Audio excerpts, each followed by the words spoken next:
You know, the world's climate scientists tell us that the highest safe level of emissions would be around 350 parts per million of carbon dioxide and greenhouse gases in the atmosphere. We're already at 400.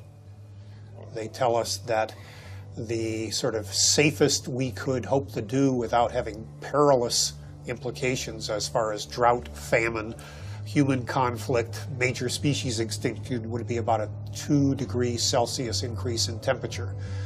We're rapidly approaching that, and with all the built-in carbon dioxide that's already in the atmosphere, we're easily going to exceed that. So on our watch, we are facing the next major extinction of species on the Earth that we haven't seen since the time of the dinosaurs disappearing. You know, when whole countries go underwater because of sea level rise, when whole countries find that there's so much drought that they can't feed their population, and as a result they need to desperately migrate to another country or invade another country. I mean, we're going to have climate wars in the future. And what about livestock and animal agriculture? Well, what about it? I mean,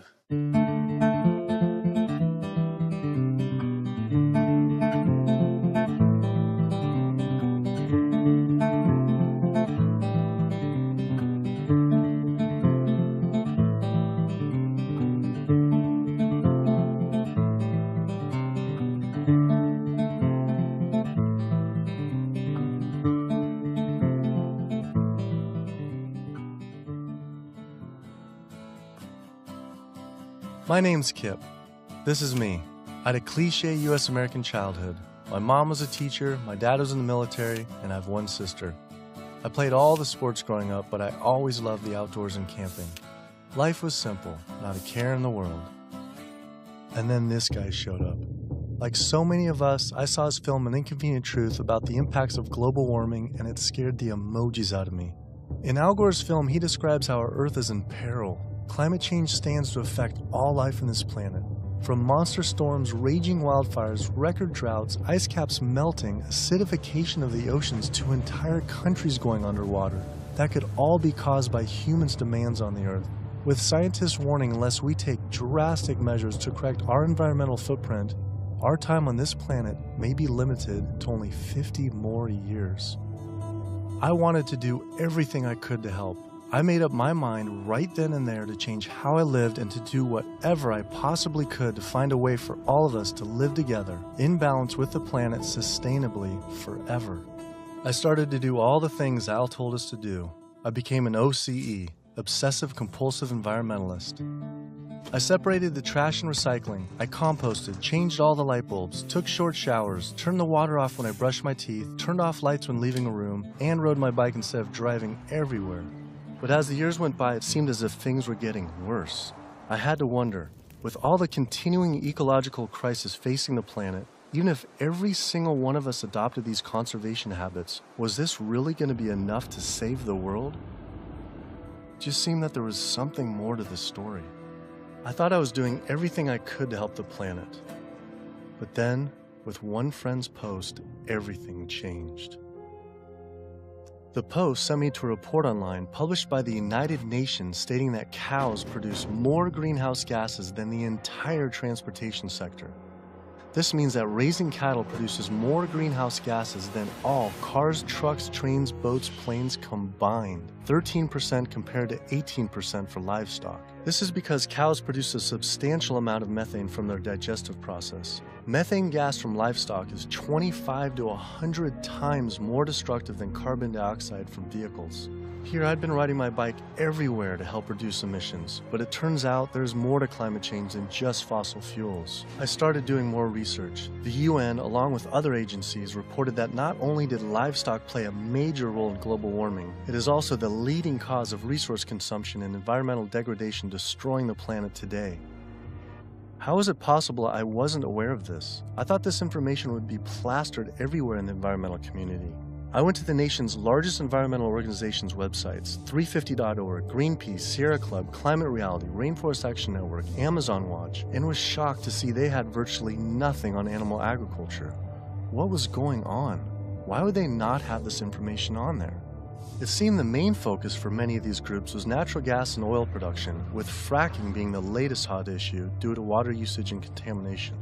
Hydraulic fracturing for natural gas uses an incredible amount of water. A staggering 100 billion gallons of water is used every year in the United States. But when I compared this with animal agriculture, raising livestock just in the US consumes 34 trillion gallons of water. And it turns out the methane emissions from both industries are nearly equal. Living in California, a state plagued by drought and water shortages, water use is a major concern for many of us. The average Californian uses about 1,500 gallons per person per day. About half of that is related to the consumption of meat and dairy products. So meat and dairy products are incredibly water intensive, in part because the animals are using very water intensive grains. That's what they eat. And so all of the water embedded in the grain and that the animal eats essentially is considered part of the virtual water footprint of that product. I found out that 1/4 pound hamburger requires over 660 gallons of water to produce. Here I've been taking these short showers trying to save water, and to find out just eating one hamburger is the equivalent of showering 2 entire months.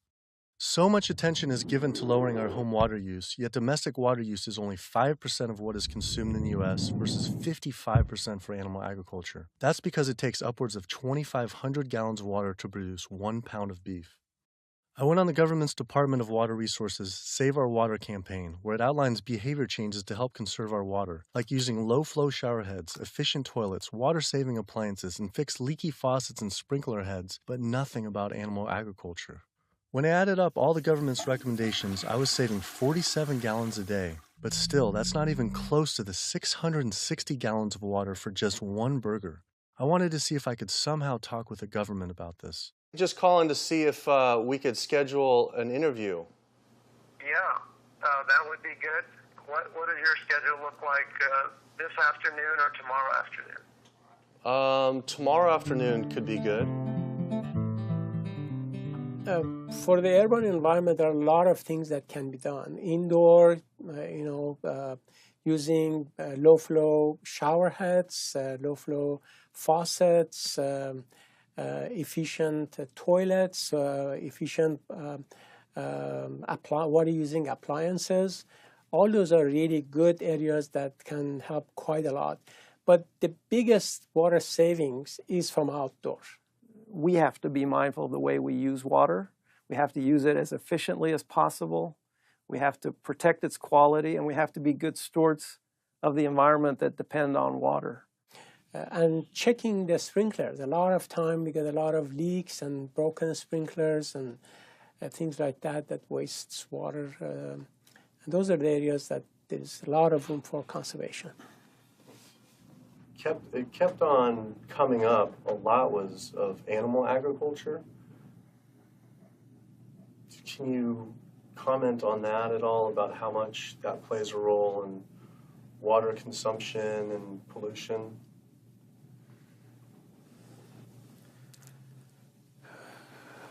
That's, that's not my area. There's one study that found that 1 pound of beef, 2,500 gallons of water. Yeah. Yeah.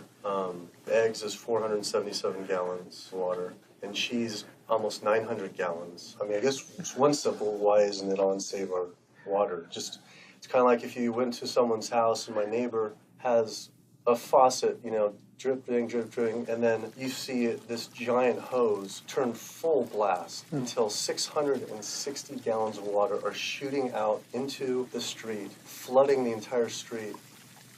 I think I would say, hey, turn that off, please. It seems like it's a huge thing that we could be doing by far more than anything else. Just like, if that is really the case. I think that the water footprint of animal husbandry is greater than other activities. There's no ifs, and, or buts about it. That would be really powerful, just rather than waiting till we're in a drought. What do you think about just starting now, and whoever's in charge of the Save Our Water, hey, let's start encouraging people to eat less meat now, because these studies are coming out. I don't think that'll happen. Why? I don't think that'll happen. Why? Because of the way government is set up here. That's interesting, though. Why though?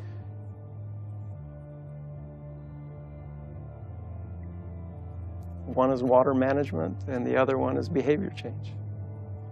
Behavior of taking showers and not watering your lawn and doing all that, that's behavior.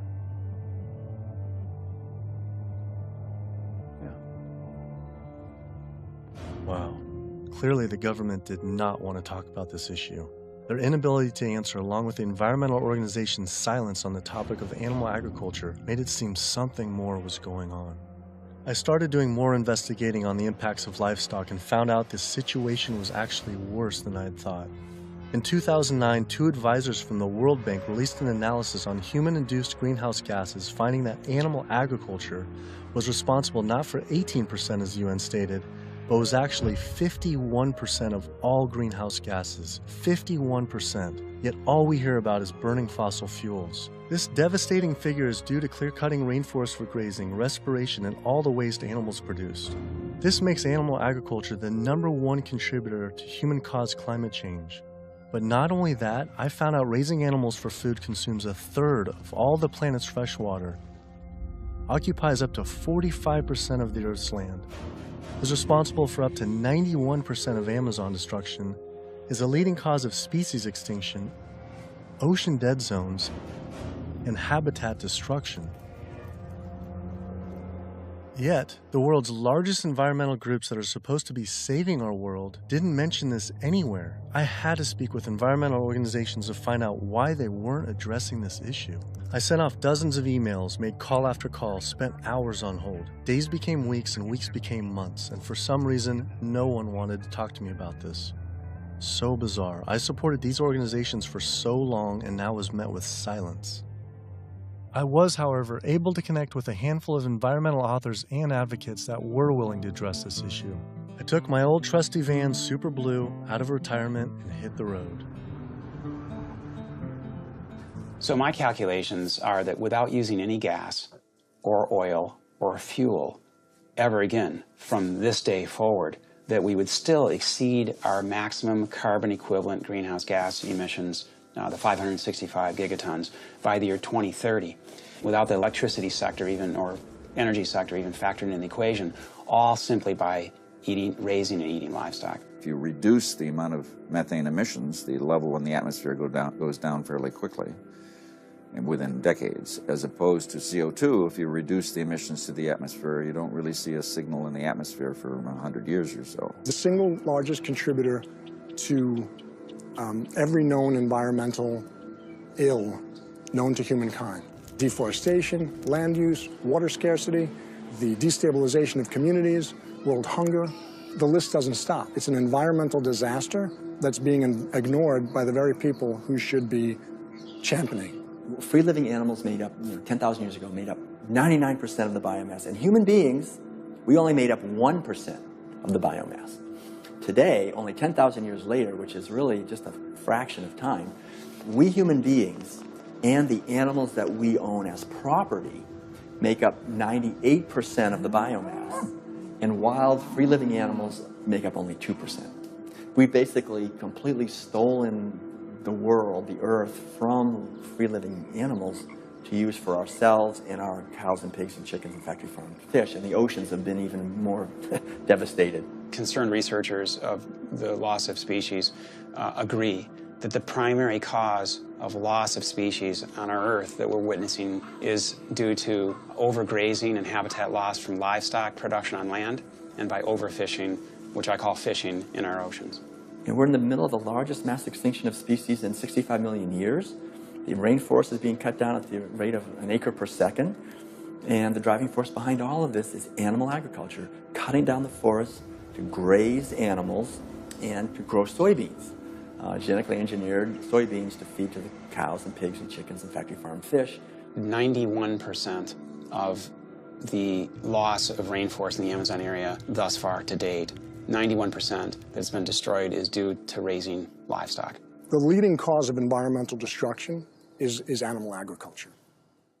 I just couldn't understand why the world's largest environmental organizations were not addressing this when their entire mission is to help protect the environment. But that's the thing too, is they say, use less coal, ride your bike. What about, eat less meat? Yeah. I think they focus grouped it and it's a political loser.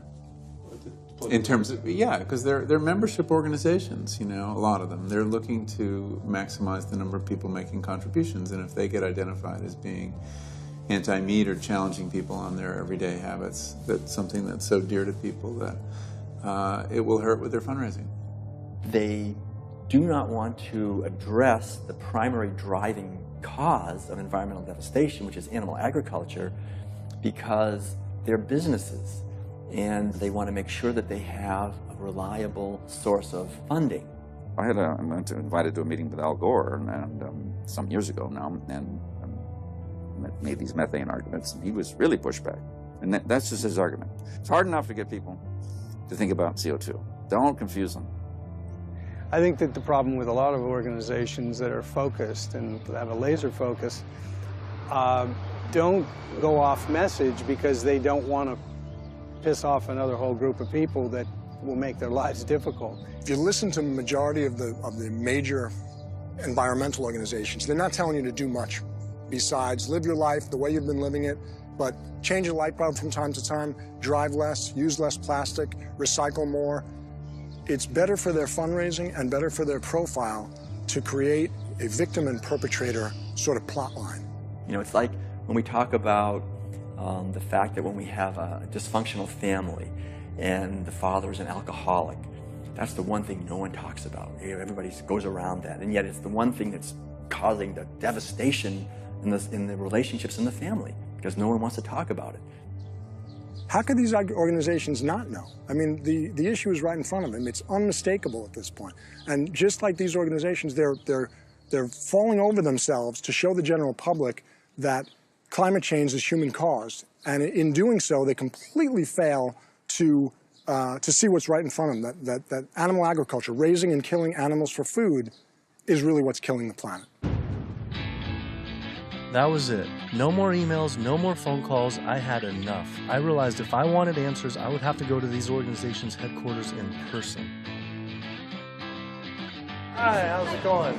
We're doing a full-length feature documentary, and it's on sustainability and animal agriculture plays a role. And we're seeing if we can talk to David Barr.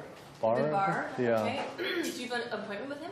We've been trying for almost 2 months, and we haven't even had one receptive email or anything. So we're seeing if we can just set something up. Let me just fill They sent out their PR person instead. She refused to be filmed and told us to turn off the camera, but promised someone from their rainforest, ocean, and climate change departments would all speak with us, finally. Next stop was to give Sierra Club a visit. Turns out they were a bit more receptive to me showing up at their doorstep. Hey, how's it going? With the climate change, what's the leading cause of that? Well, it's basically burning too many fossil fuels. So coal, natural gas, oil, tar sands, oil shale, all these new exotic fuels that are kind of hybrids between them. But that's basically what is loading up the atmosphere. So we have this greenhouse effect where the heat is getting trapped and the temperatures are soaring at a rate that has never existed in the history of the Earth. And what about livestock and animal agriculture? Well, what about it? I mean, we do just research. A couple of the UN report says it's more. Livestock accounts for more than all transportation put together. A recent 2009 World Watch report, livestock causes 51% of all greenhouse gas emissions. Yeah, well, it is a big issue, and we need to address that as well. But, there's just so many different potential sources of methane and carbon emissions. If the number one leading cause is animal agriculture and meat consumption, then doesn't that need to be the number one focus, if not the number two? Well, That's your assessment. Our assessment is different. That was bizarre. So Greenpeace got back with me today and said, "It was great to meet with you yesterday. I've spoken with various people here at Greenpeace about your request, but I'm afraid we're not going to be able to help this time. Thanks again, and we wish you the best of luck." Greenpeace's response reminded me of the statistic that 116,000 pounds of farm animal excrement is produced every second in the United States alone. That is enough waste per year to cover every square foot of San Francisco, New York City, Tokyo, Paris, New Delhi, Berlin, Hong Kong, London, Rio de Janeiro, Delaware, Bali, Costa Rica, and Denmark combined. Livestock operations on land has caused created more than 500 nitrogen-flooded dead zones around the world in our oceans, comprise more than 95,000 square miles of areas completely devoid of life. So any meaningful discussion about the state of our oceans has to always begin by frank discussions about land-based animal agriculture, which is not what our conservation groups, Oceana being the largest one in the world right now, the most influential, as well as others, that's not what is at the apex of their discussions.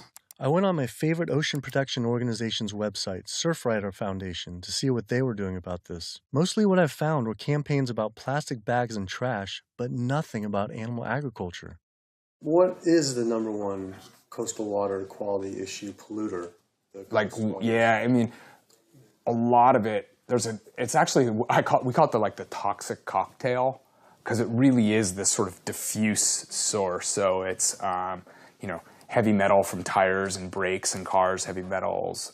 It is these herbicides and pesticides. So it's really just, it's kind of picking up the everything we leave on the ground and collecting it together and pushing it out into the ocean. So it's hard to actually target one thing.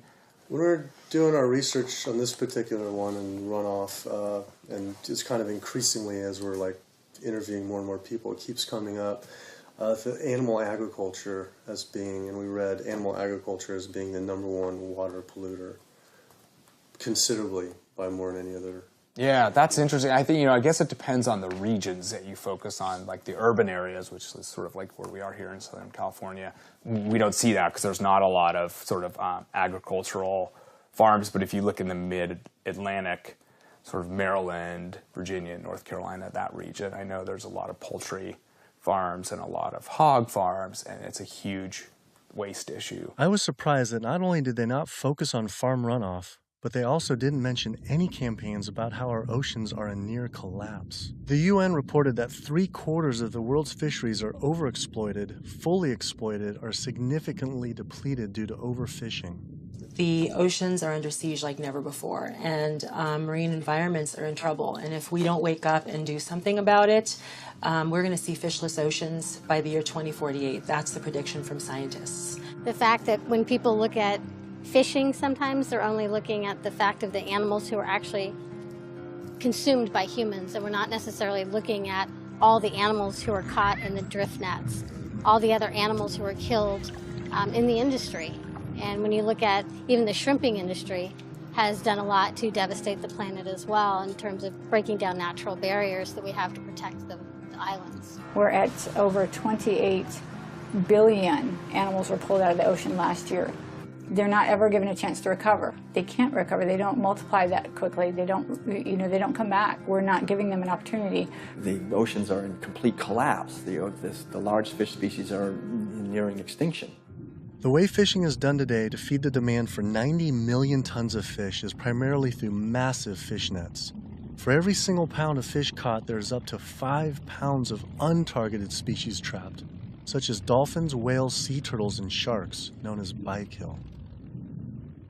If we were to imagine this same sort of practice happening on the African savanna, targeting gazelle, but in the process scooping up every single lion, giraffe, ostrich, and elephant, nobody would stand for it. Yet, this is what is happening in our oceans every single day.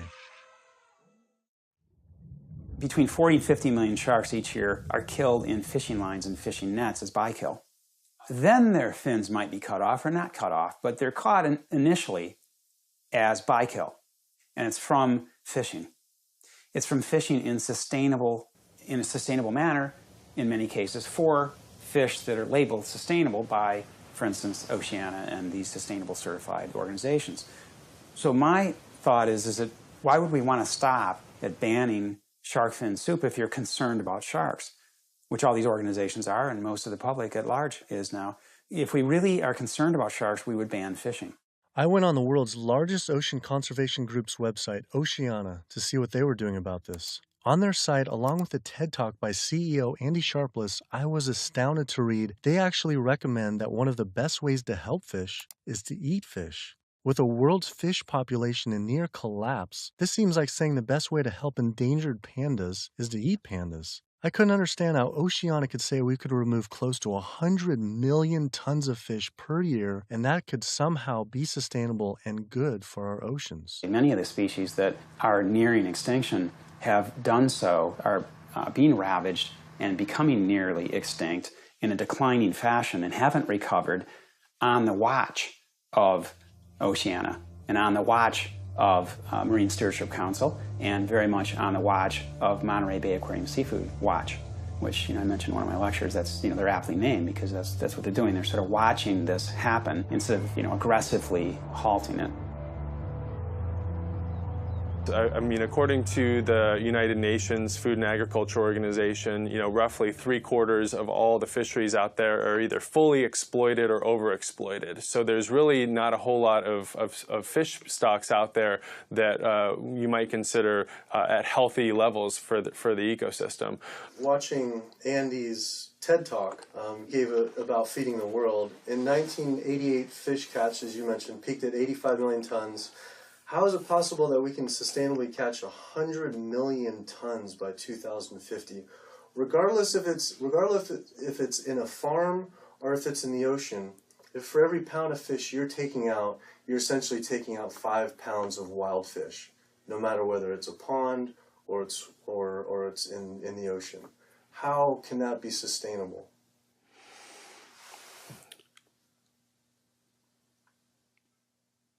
The ultimate question, right, is that there is a tremendous amount of natural production that is basically coming out of the oceans all the time. So we have a massive amount of upwelling from our ocean conveyor belt that's bringing up ancient 1,000-year-old nutrients, and our ecosystems are turning that into fish. Yes, they're eating each other, and you're losing some of that production every step up in the food chain, but you get more every year. You can fish and take some out, and next year there will be more. And if we do that right without ultimately hitting the fundamental driver, it's sort of like living off the interest, right? As long as you don't bring your principal down, right, if you're investing in something, as long as you're not hitting into that principal and your principal remains high, you could potentially live off the interest forever. And that's the basic idea with fish. With our population right now, what we're doing is if it's 75% depleted, the fishery is now depleted. And it's a good analogy with money. We're not living off our interest. We're in extreme debt. And if our population who's trying to live as a family on the same amount of money, and it's increasing 35% to 9 billion people, right.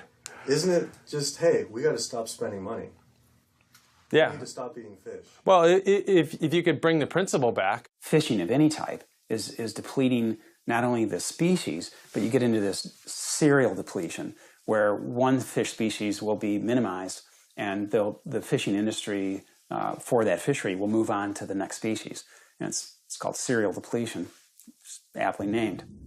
And in the process, so the fish are being lost, not only the species is being lost, but the next in line is being lost, and then the mechanism is still extremely destructive. So they're losing the fish species, but it needs to be kept in mind they're also destroying habitat. I think they came up with this term, sustainable fishing, to make ourselves feel good about eating fish and continuing to take fish out of the oceans, when in fact really it's Sea Shepherd's position that there is no such thing as sustainable fishing. Seafood is not a protein source for a sustainable protein source for the feeding of the planet, of the people on the planet. It's just not. People don't want to hear it because that makes them feel like they have to take action. They have to stop doing something, and a lot of people don't want to, and people don't want to, they don't want to put it out there because it's uncomfortable. They don't want to propose to tell people what to do, but we're at a point where we all have to be cognizant and we have to realize and we have to take an action. Our founder, Captain Watson, likes to say, if the oceans die, we die. That's not a tagline, that's the truth. Perhaps the only other ecosystem that is being destroyed at such a rapid rate are the world's rainforests. Our global rainforests are essentially the planet's lungs. They breathe in CO2 and exhale oxygen. An acre of rainforest is cleared every second, and the leading cause is to graze animals and grow their feed crops. That is essentially an entire football field cleared every single second. And it is estimated that every day, close to 100 plant, animal, and insect species are lost due to rainforest destruction.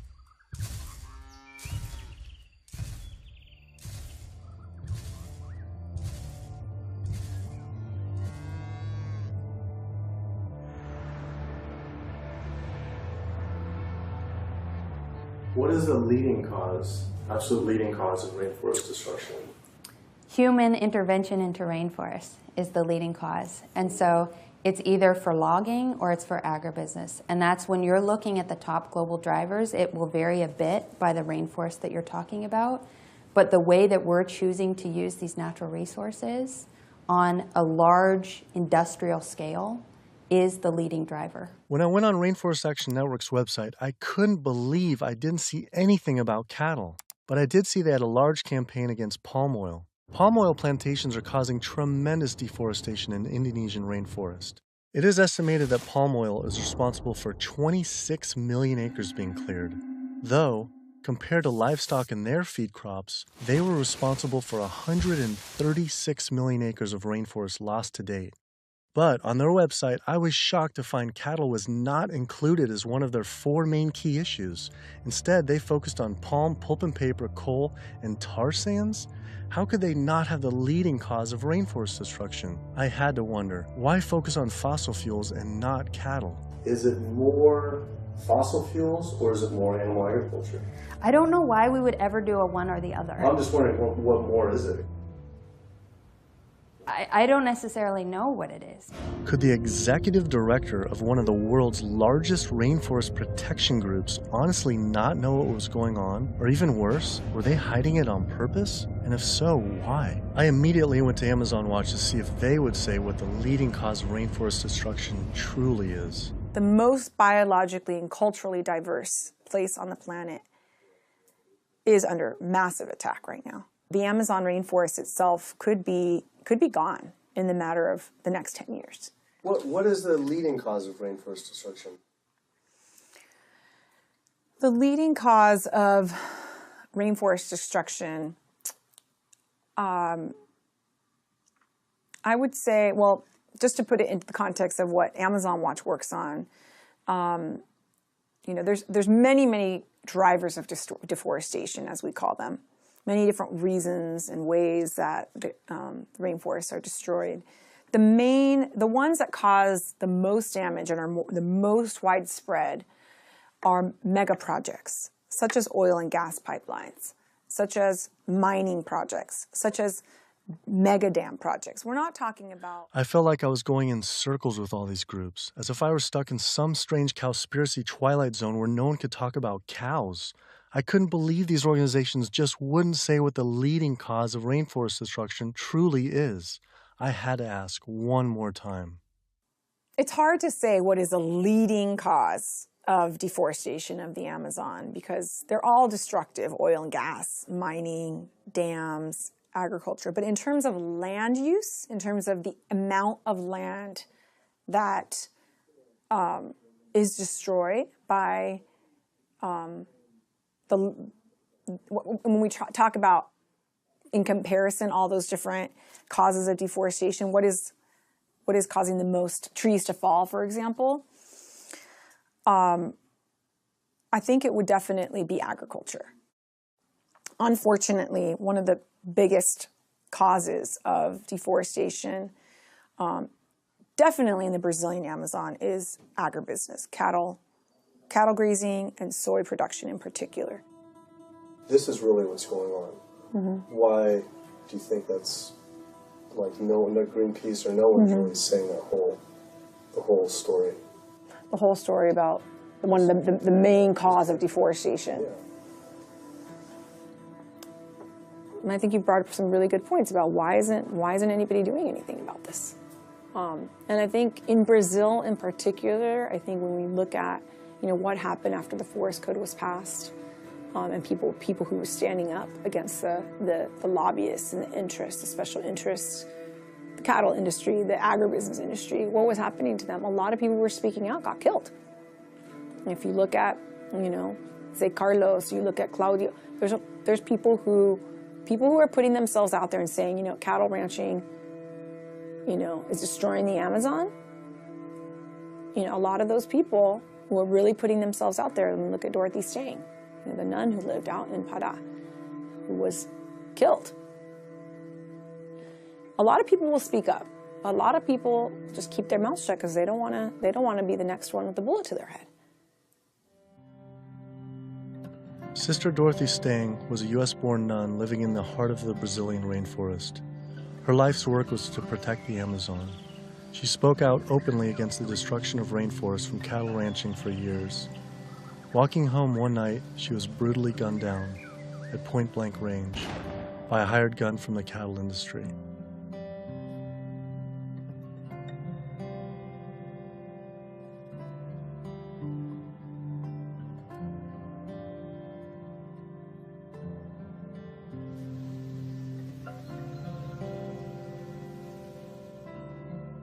After Greenpeace's initial denial for an interview, I wrote again, begging they reconsider. Greenpeace got back again and said again, I'm afraid we've explored the options here in terms of helping you and are not going to be able to be involved this time. You mentioned you were also speaking to Oceana. I'm sure they'll be able to give you some great quotes about ocean-related issues. Thanks again for thinking of us. Unbelievable. With Greenpeace unwilling to be interviewed, I had to find a different avenue for answers. There's something really fishy going on over there. Fortunately, I found a former Greenpeace board of director who now speaks openly about the industry. Environmental organizations, like other organizations, are not telling you the truth about what the world needs from us as a species. It's so frustrating when the information is right before their eyes. It's documented in peer-reviewed papers and journals.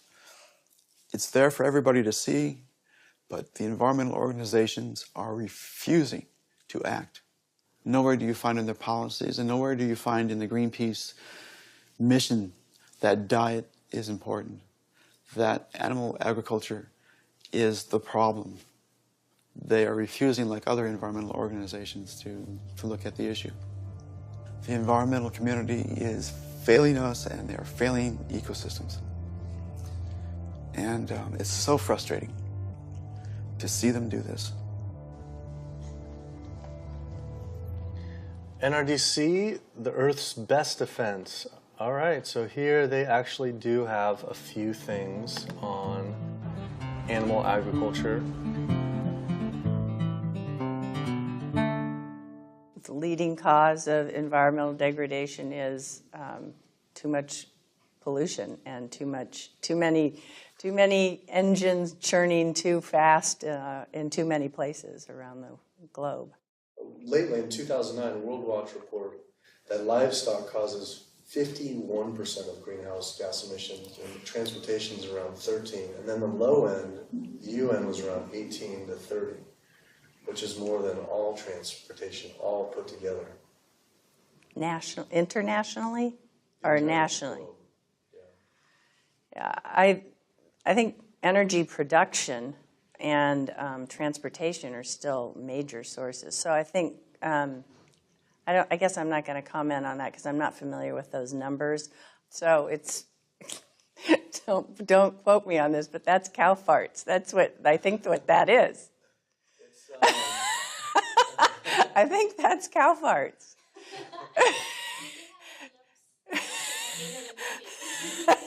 Well, that's part of the story. Methane production from cows and other livestock's flatulence is a major contributor, but mostly it is due to deforestation and the waste they produce, which is 130 times more waste than the entire human population, virtually all without the benefit of any waste treatment. NRDC absolutely, as I said, has a big food program. In fact, we just, every year we do the Growing Green Awards, and we recognize food innovators. And this last year, one of the awardees was a sustainable pork producer, actually, that doesn't use any antibiotics, and also the antibiotic use that industrial food production in the United States uses right now. Is, you know, we're giving the majority of antibiotics in the United States are administered to healthy livestock. I wanted to visit one of these sustainable farms. I found the Market Guard grass-fed beef farm on the lush, misty California coast.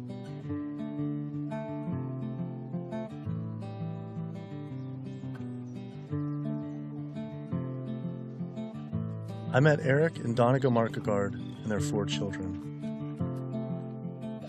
Leah and Larry are usually up at 6 and out, milking the cows, slopping the hogs.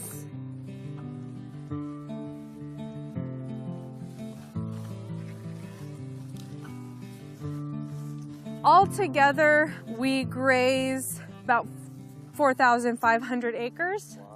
And this is our home ranch. And this is 952 acres of that. On average, it's about 1 cow or cow and a calf per every 10 acres. We would produce annually roughly 80,000 pounds of finished plate-ready meat.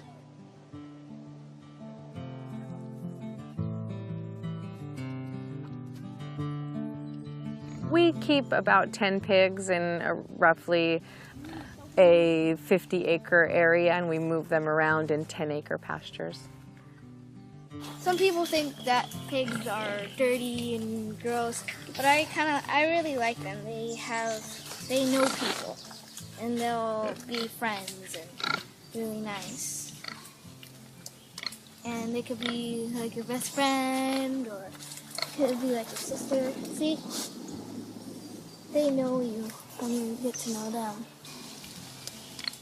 I mean, I shouldn't be bonding, but you have to have nice pigs. Why shouldn't you bond with them? Well, because they're going to turn into bacon. Oh. But these pigs are about 7 months old now. So these bigger ones are getting ready to be killed. Those 2 smaller ones there, you know, they could grow up a few more months. I love animals, and that's why I'm in the meat business. It's what more of society needs to see, is that packaged piece of meat is a living animal, living and breathing creature that, yeah, it's hard. It's hard. But like what Donegal said earlier, we do it because we love them. With the land use, there's anywhere between, with industrial, as low as 2 to 2.5 acres per cow, all the way up to some, depending, it's not as lush as this, up to 35 acres. Yeah, we have a ranch in South Dakota that's 50 acres. 50 acres per. Yeah, it's about 50 acres, yeah. And why is that? Same thing, it was just farmed and robbed of all the nitrogen, you know. The land also was abused, seasonal, and right? it's also seasonal. Is it possible, and is it practical for the whole world to, say, have grass-fed cattle? In, like, say, Brazil, where, you know, 80%, supposedly 80% of the rainforest was destroyed for cattle. What are your thoughts on that? They shouldn't be eating beef. If their environment wasn't designed to raise beef, then they shouldn't be eating it. Yeah. How do you offset the carbon footprint of livestock?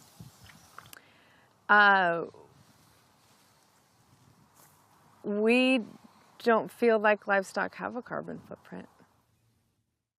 I left there feeling confused. And as far as grass-fed beef not having a carbon footprint, it actually sounded like it could make sense until I added up the numbers on land use and population.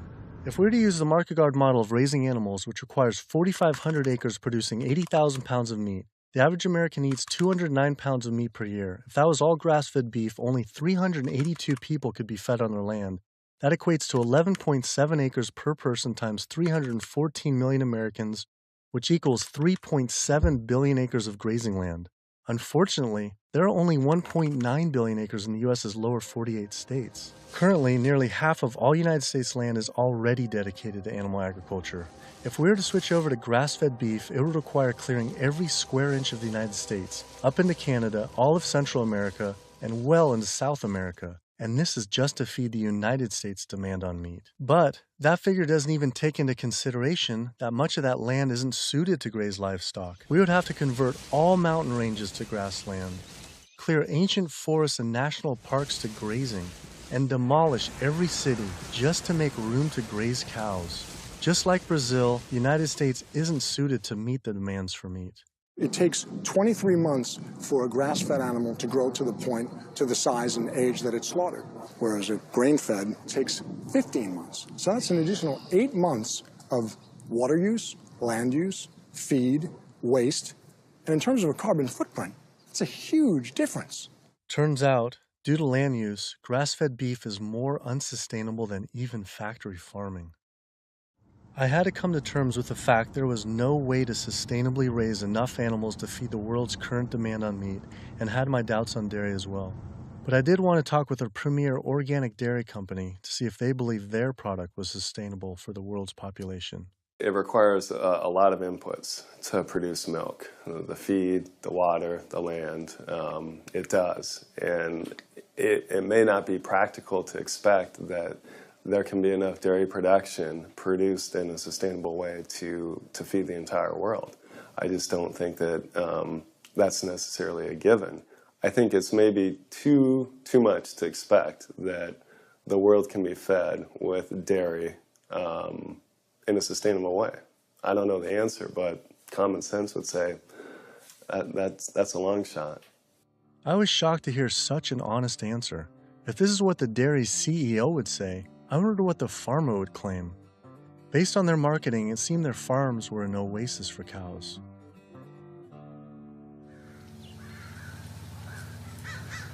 It was not what I expected.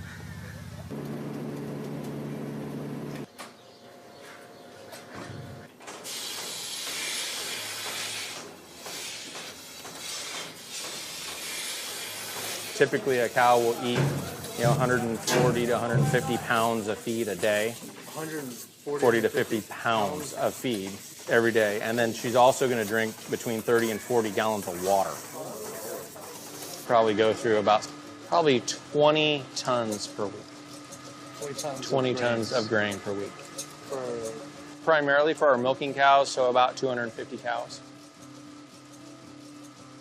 Yeah, so the biggest part of sustainability to me, the number one thing on the list should be profitability.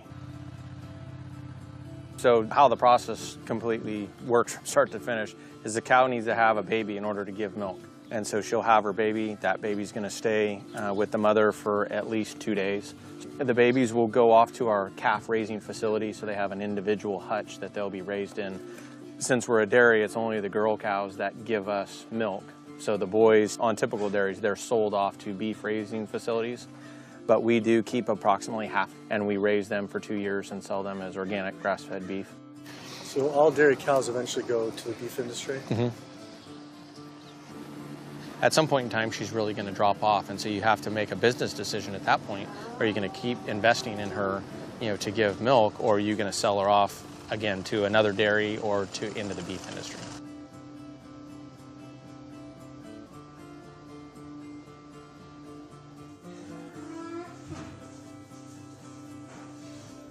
There's very few places on this planet that have this type of environment. But the demand on dairy-based protein in the world is only going to increase. And there's not enough land on the planet to do this type of dairying around the world. It's just the environment is not going to be that way. The land's not there. So I guess on a global scale, a conclusion would be dairy is not sustainable. Unless we start digging up houses and putting pastures back. And the only way to start digging up houses and development is to have less people. But we only know that population is going to continue to grow. So that means more commercial dairying, I'm sure. Either that or some lower demand by the people. Yeah, or some other product's going to take its place. I mean, we see there's all sorts of soy milks and almond milk and a lot of other products that are coming out, and different blends, where you take juices and proteins, and I think you'll see a lot more of that. He was right. How could cow's milk be sustainable? For when 1 gallon of milk, it takes upwards of 1,000 gallons of water to produce. Doing research on grass-fed livestock, I kept coming across the work of Alan Savory. Almost a third of the planet's land is becoming desert, with a vast majority due to livestock grazing. Savory claims that the best way to reverse this desertification is to actually graze more animals. This reminded me of Oceana saying the best way to help fish is to eat fish. This is the same man, during the 1950s, working as a research officer for the game department of what is now Zimbabwe, came up with a theory, in spite of scientific evidence, that actually elephants were the cause of desertification there. And his solution was convincing the government to kill 40,000 elephants. Yet, after 14 years of relentless slaughter, the conditions only got worse. His theory was wrong. The culling finally ended, but not until tens of thousands of elephants and their families were killed. This is not someone I would ever take ecological advice from.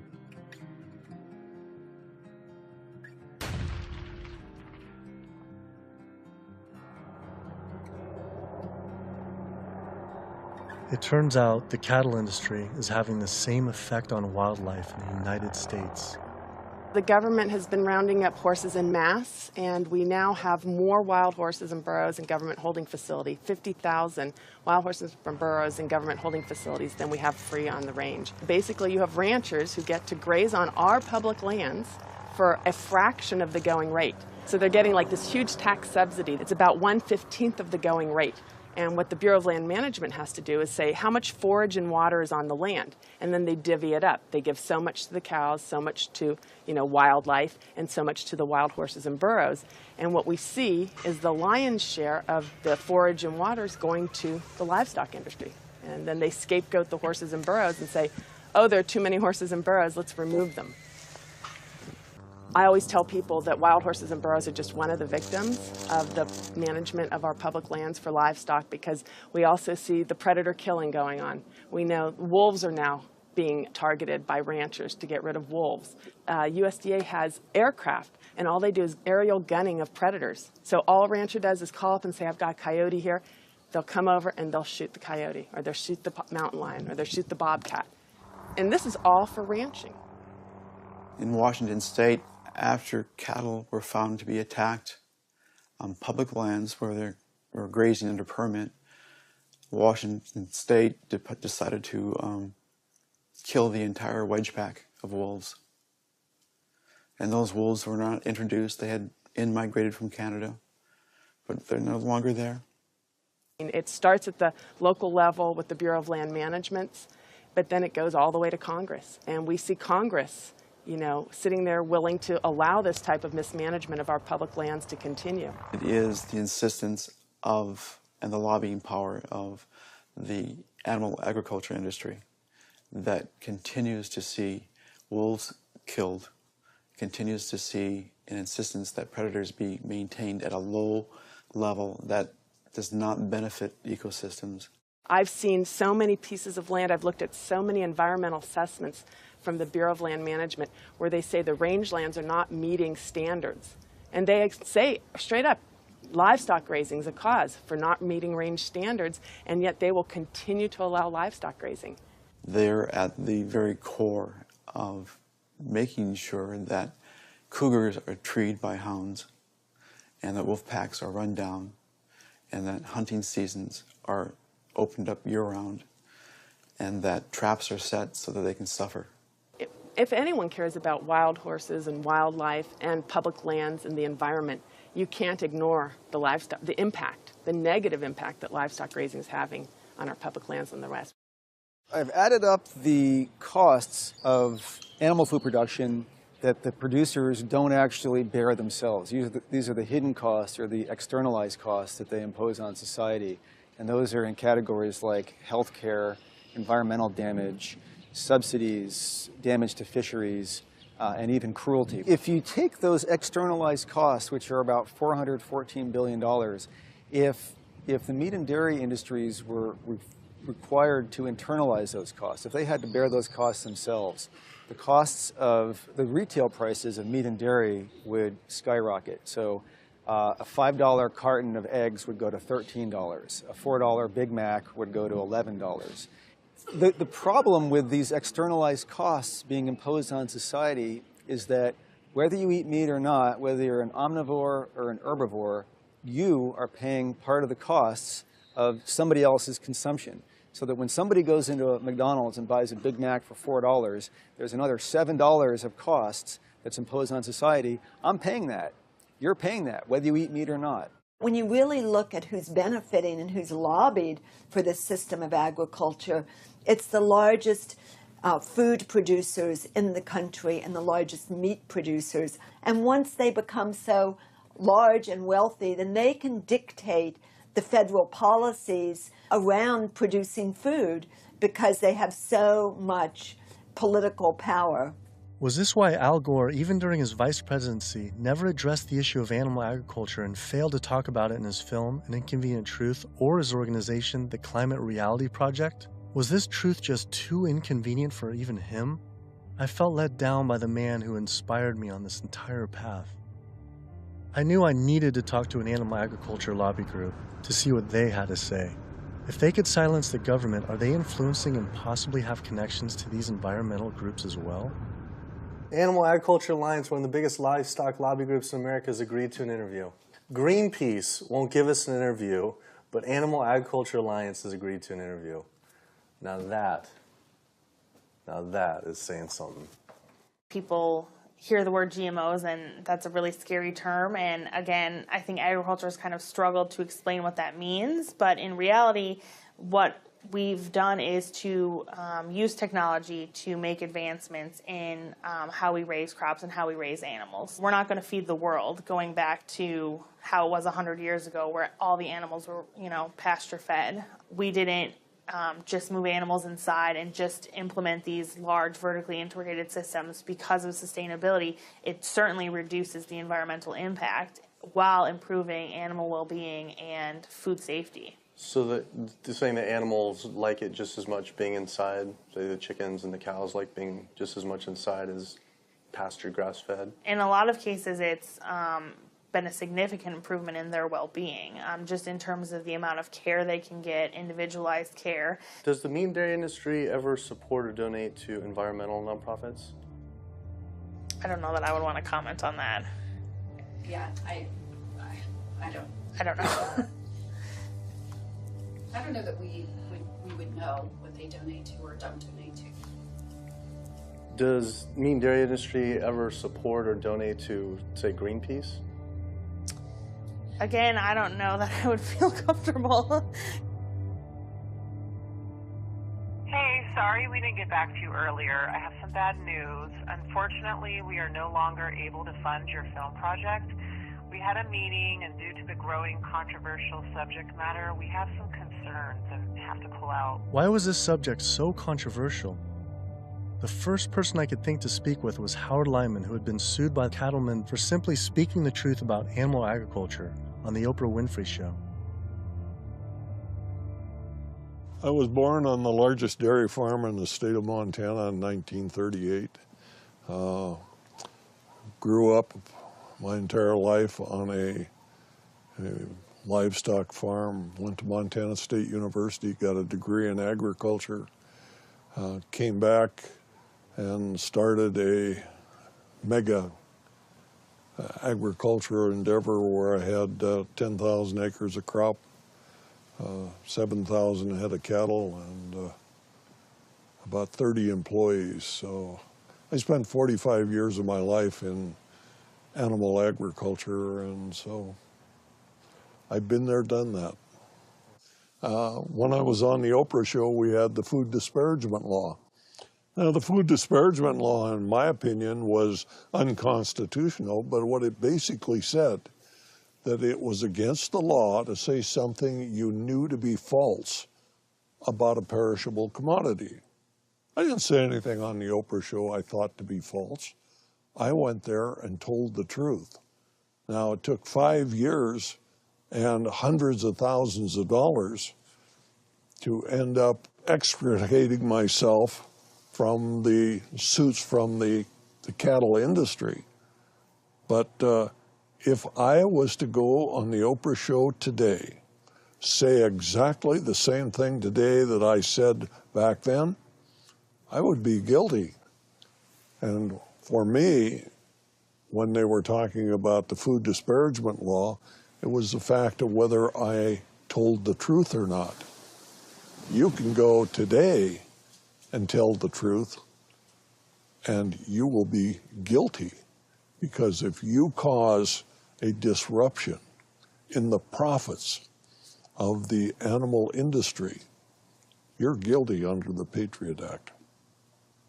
Do you think there should be any concern of us making this documentary? Of course. If you don't realize right now that you're putting your neck on the chopping block, you know, you better take that camera and throw it away. The animal agriculture industry is one of the most powerful industries on the planet.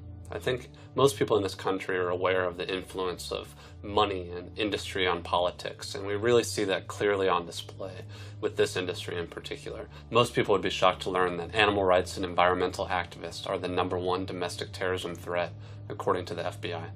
And why is that? It's a difficult question to answer, why these groups are at the top of the FBI's priorities. I think a big part of it is that they, more than really any other social movements today, are directly threatening corporate profits. You know, when we try to find out how factory farms and how animal agriculture is polluting the environment, they try to claim exemptions to that information, either under national security terms or public safety, trademark issues, business, it's a business secret. We've seen all these attempts to keep people in the dark about what they're actually doing. You know, one of the largest industries on the planet with the biggest environmental impact, trying to keep us in the dark about how it's operating. Through the Freedom of Information Act, we obtained documents from the Counterterrorism Unit that show they are monitoring my lectures, media interviews like this one, my website, my book. Are we at risk filming this and showing it? You're going up against people that have massive legal resources. I mean, it's just overwhelming, the amount of money at their disposal, and you have nothing. And I think that fear is a big part of the tactic as well. Will was right. I was scared. When I learned about the activists being killed in Brazil, I was disturbed, but I felt removed. But to learn about American activists and journalists being targeted by the industry and FBI, my funding being dropped, I was genuinely worried and it hit close to home. Was this why no one was willing to talk about the issue?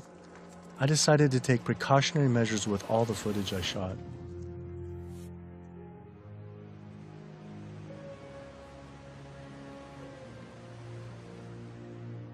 I was beyond frightened to imagine what could possibly happen if I pursued this subject any further. It seemed the only decision to make was to put down the cameras and walk away. But then, I realized this issue was way bigger than any personal concern I could ever have for myself. This was about all life on Earth hanging in the balance of our actions, and that you either live for something or die for nothing. And I actually had no choice all along. I decided then to surrender not to fear from a secret, but rather to a cause towards truth. I couldn't be like these environmental organizations and sit silently while the planet was being eaten alive right in front of our eyes. I had to stand up and continue on.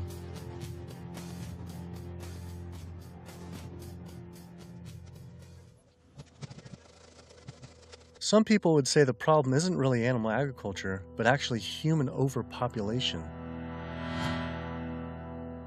In 1812, there were 1 billion people on the planet. In 1912, there were 1.5 billion. Then, just 100 years later, our population exploded to 7 billion humans. This number is rightly given a great deal of attention, but an even more important figure when determining world population is the world's 70 billion farm animals humans raise.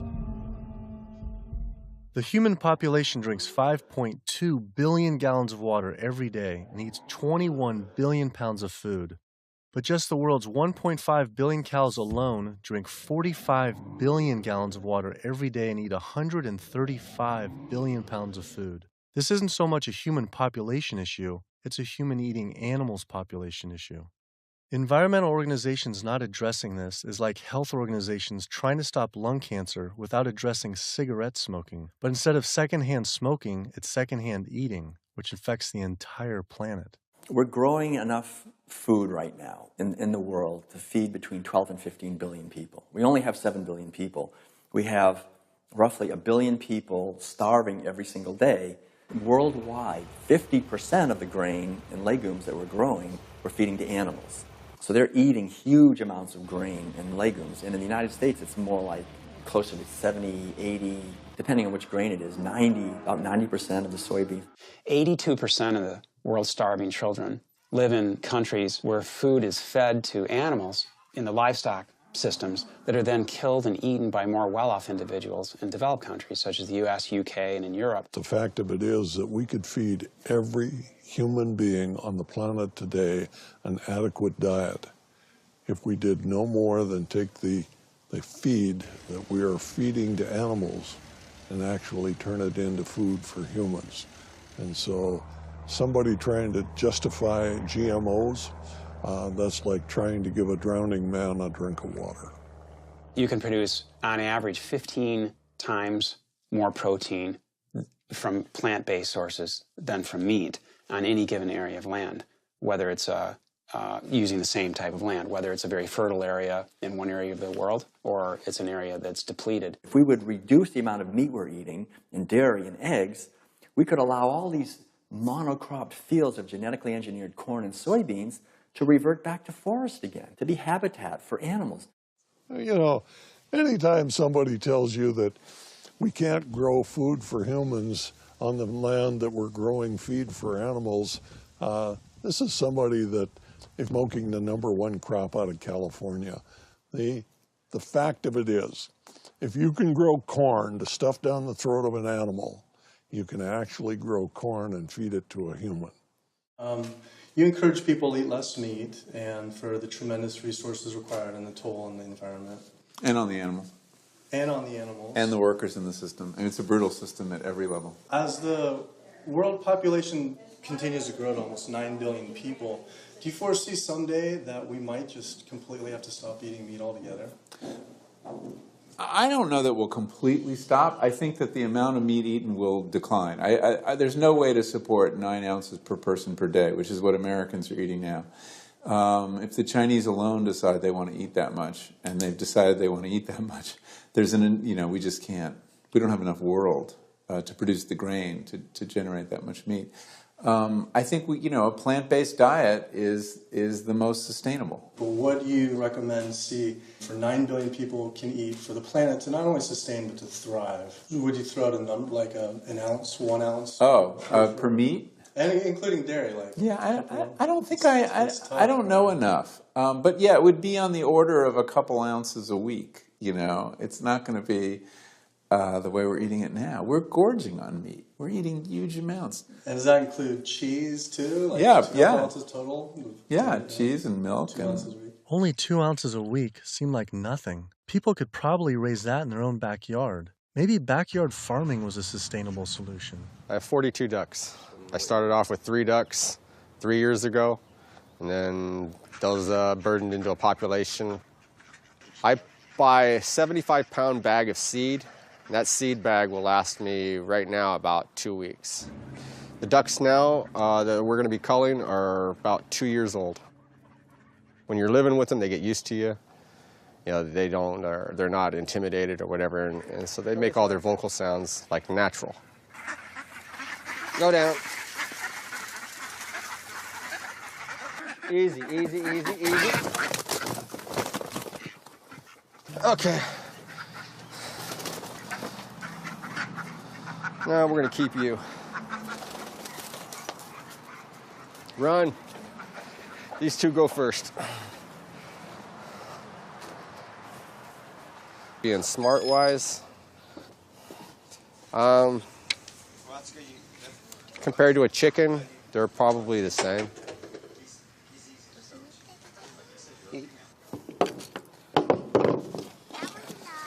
Yeah, he is. Alrighty. Okay. Right there.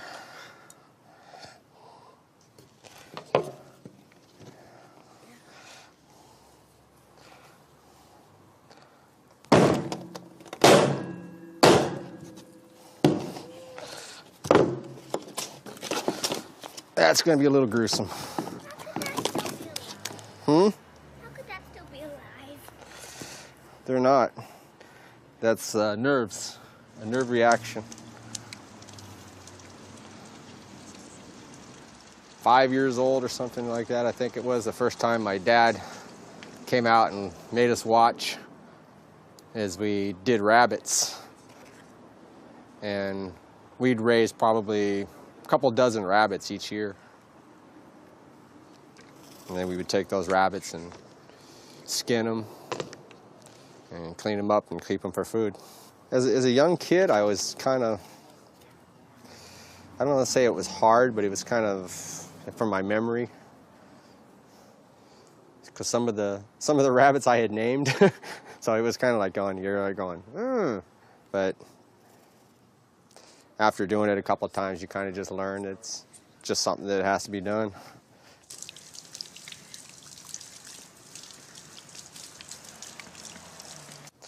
Not the fingers. I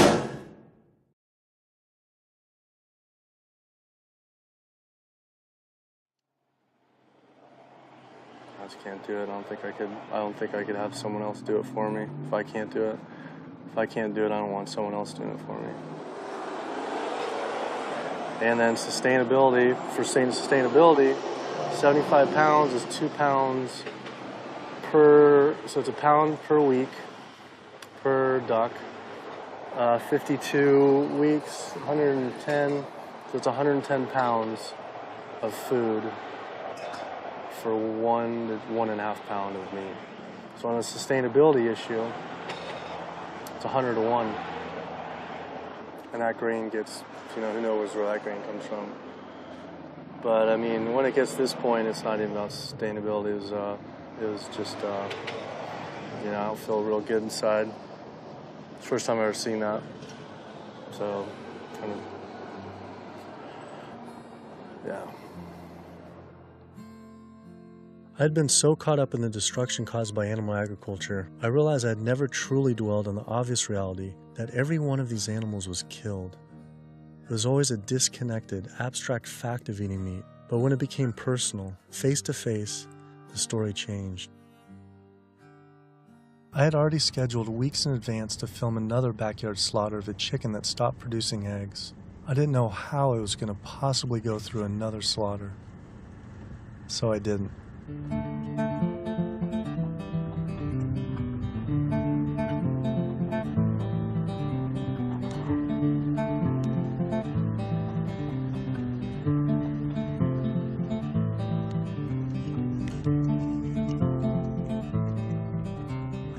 Animal Place is a farm animal sanctuary in Northern California that focuses on rescuing animals from the animal agriculture industry.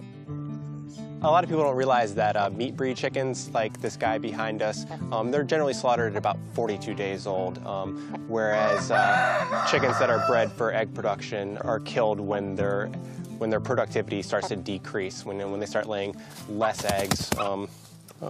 And that generally happens about 18 months to 20 months. It doesn't matter if you buy caged eggs from hens on cage-free farms or free-range farms or pasture-based farms. Hi, Carol.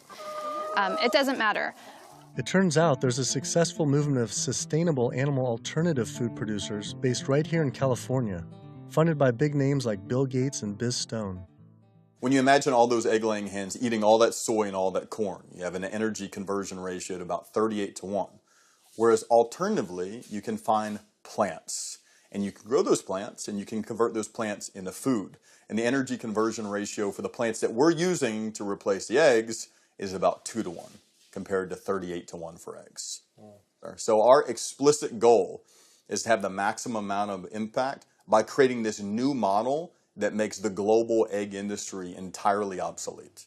We're making the Omega products and proving that we can make better tasting food that's great for you, and it takes 1/20th of the land and resources that dairy do. If I could tell you that you could have the fiber structure of meat, the satiating bite of meat, the protein, and all the nutritional benefits of meat without actually having animal protein itself, and by doing that you could address climate change, you could address the human health epidemics that we're seeing, you could address animal welfare, and you could address natural resource conservation, would you make the change?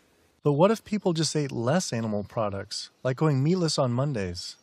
When you go meatless on Monday, if you ascribe to that campaign, you're essentially contributing to climate change, pollution, depletion of our planet's resources, and your own health, then on only 6 days of the week instead of 7.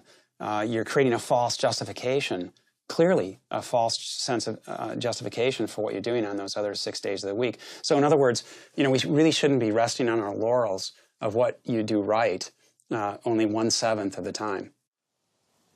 You can't be an environmentalist and eat animal products, period. Kid yourself if you want. If you want to feed your addiction, so be it. But don't call yourself an environmentalist. I knew I had to stop eating all animal products. I wanted to help the planet be sustainable, but I needed to sustain myself. I had doubts about being healthy and not eating meat, dairy, and eggs. All I knew was a standard American diet I grew up on. Is it even possible to be a healthy vegetarian or vegan? Is it possible to be a healthy vegetarian or vegan? I became vegan for, 32 years ago now, and I run several miles every day. I go biking 40, 50 miles through the countryside. I work long hours. I feel great. It's nice waking up in a light, trim body every day. And so many of my vegan friends and patients, are just, they're thriving since their transition to a vegan diet. So yes, and I've seen vegan moms go through healthy vegan pregnancies and deliver healthy vegan children and raise them into tall, full-size, intelligent vegan adults. And yes, certainly all the nutrients are there in the plant kingdom to do this. That is correct. Think anyone should be consuming dairy? I really don't. When you think about it, the purpose of cow's milk, I did most of my growing up on a dairy farm in Wisconsin. The purpose of cow's milk is to turn a 65-pound calf into a 400-pound cow as rapidly as possible. Cow's milk is baby calf growth fluid. That's what this stuff is. Everything in that white liquid, the hormones, the lipids, the proteins, the sodium, the growth factors, the IGF, every one of those is meant to blow that calf up to a great big cow. It wouldn't be there. And whether you pour it on your cereal as a liquid, whether you clot it into yogurt, whether you eat it into cheese, whether you freeze it into ice cream, it's baby calf growth fluid. And women eat it, and it stimulates their tissues, and it gives women breast lumps. It makes the uterus get big, and they get fibroids, and they bleed, and they get hysterectomies, and they need mammograms, and gives guys man boobs. Cow's milk is the lactation secretions of a large bovine mammal who just had a baby. It's for baby calves. I tell my patients, go look in the mirror. Do you have big ears? Do you have a tail? Are you a baby calf? If you're not, don't be eating baby calf growth fluid in any level. There's nothing in it people need. It was a relief to hear I didn't have to eat any animal products to be healthy and even thrive. But I still thought you needed animal manure to grow organic agriculture. It turns out there's an entire movement with people growing food without any animal inputs. I visited Earthworks Urban Farm in Detroit, where they are working with and growing food for the low-income community. We tend to see ourselves as individuals in a bubble, and forget that we inhabit this land and this earth with other creatures. And so we have to learn how to share more, I guess. Josh here is working on his garden.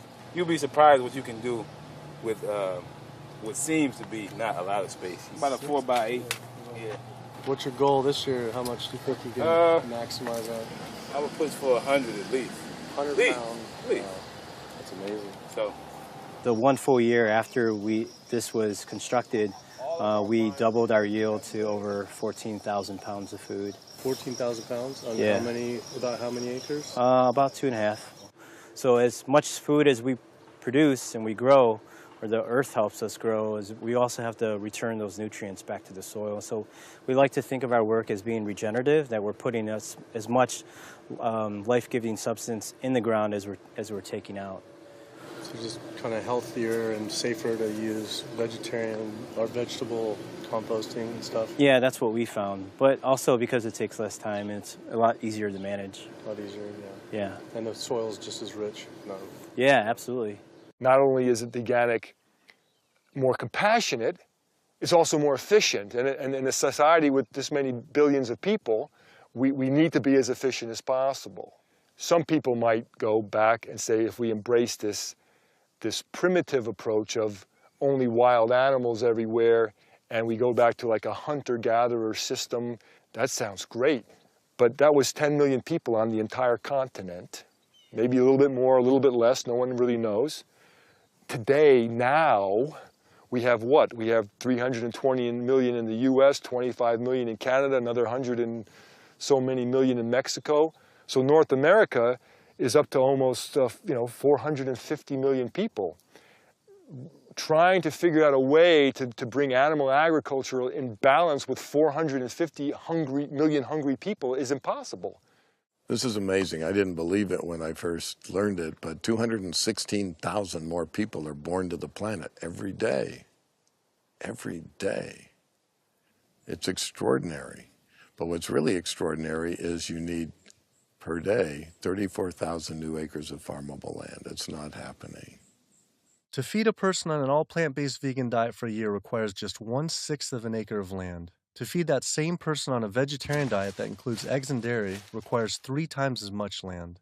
To feed an average U.S. citizen's high-consumption diet of meat, dairy, and eggs requires 18 times as much land. This is because you can produce 37,000 pounds of vegetables on 1.5 acres, but only 375 pounds of meat on that same plot of land. I also learned the comparison doesn't end with land use. A vegan diet produces half as much CO2 as an American omnivore, uses 1/11th the amount of fossil fuels, 1/13th the amount of water, and 1/18th of the amount of land. After adding this all up, I realized I had the choice every single day to save over 1,100 gallons of water, 45 pounds of grain, 30 square feet of forested land, the equivalent of 20 pounds of CO2, and one animal's life, every single day.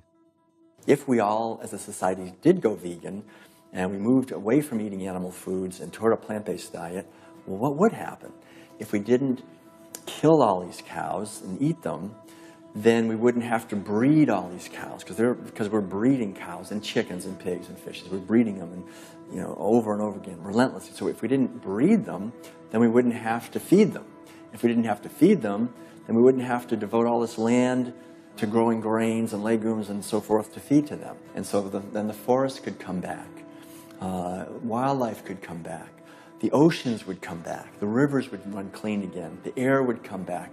Health would return. Renewable energy infrastructure, such as building solar and wind generators all over our country to reduce climate change, I mean, that's a pretty good idea, but it's projected to take at least 20 years. And at least minimally $18 trillion to develop. It's important to realize that we don't have that long of a time frame. We just talked about how it might be a 3 to 4 year time frame. So we don't really have 20 years, and we really don't have $18 trillion to develop these. So another solution to climate change, we could stop eating animals.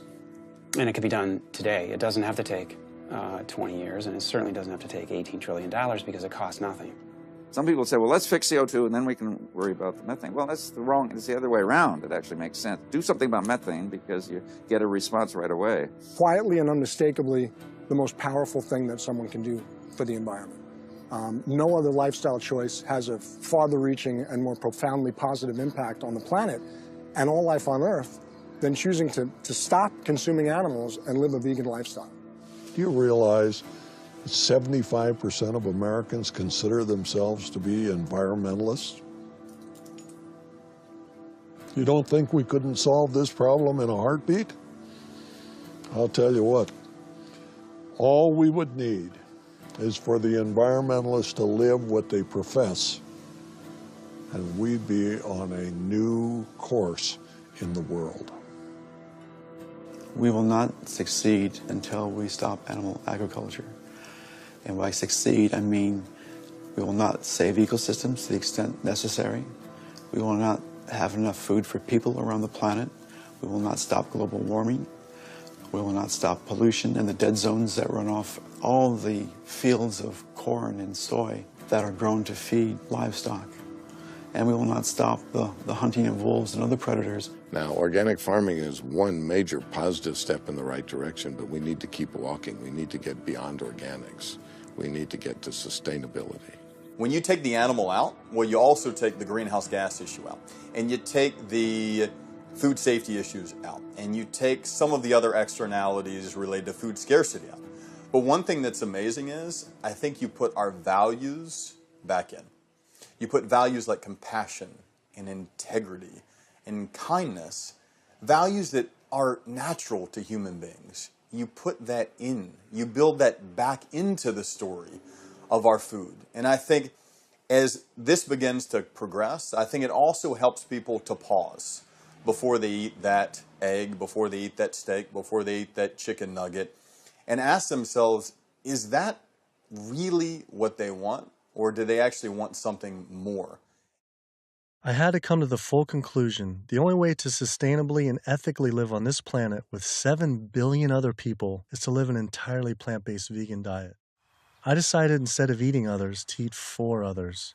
At first, like these environmental groups, I was afraid of what it'd mean to change, but now I embrace it. All this talk about sustainability sounded like our planet was on some sort of life support, and I don't want her to simply survive or to sustain, but to thrive.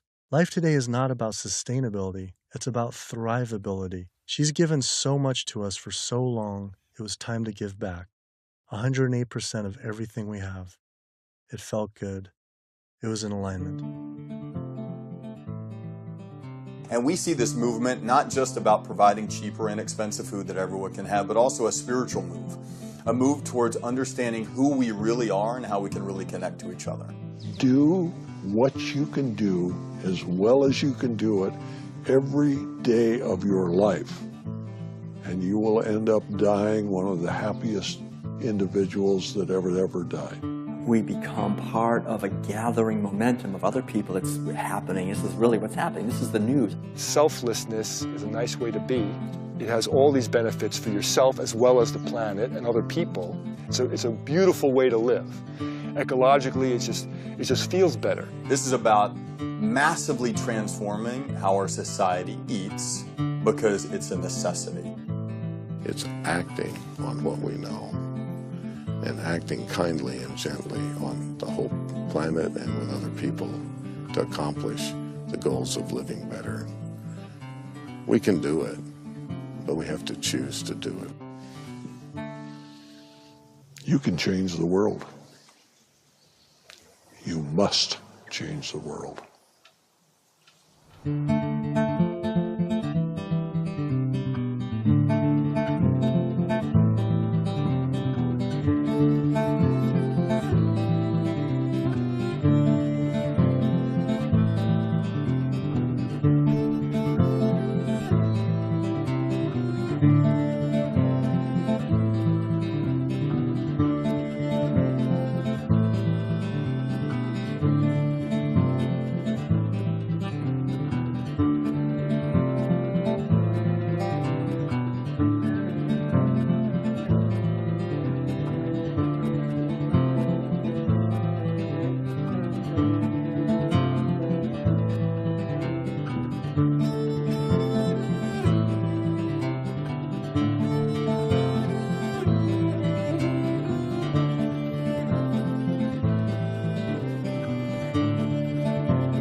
you.